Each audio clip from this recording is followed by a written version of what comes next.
Welcome है आपका stories world में, जहां हर कहानी के पीछे छुपा होता है एक राज जो सिर्फ कुछ लोग ही जान पाते हैं। ये एक छोटा सा गांव था जहां लोग गरीब जरूर थे लेकिन दिल के बहुत अमीर। इस गांव में हसन नाम का एक जवान रहता था जो कम करता था लेकिन नेक दिल रखता था। मेहनत करता और जो भी कमाता उसमें से हिस्सा अल्लाह के रास्ते के लिए रखता। गांव के कोने में अम्मा सलमा रहती थी, तन्हा, कमजोर और भूली हुई।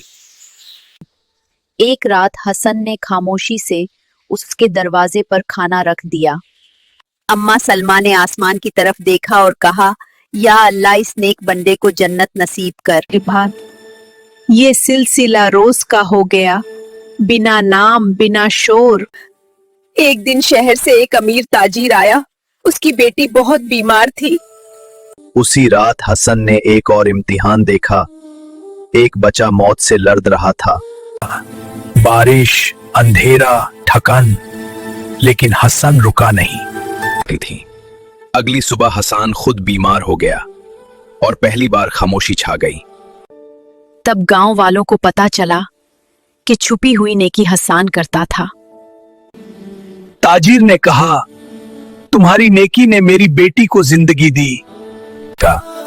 अल्लाह ने हसन की नेकी का बदला दुनिया में ही दिखा दिया। याद रखिए, छुपी हुई नेकी अल्लाह के सबसे करीब होती है।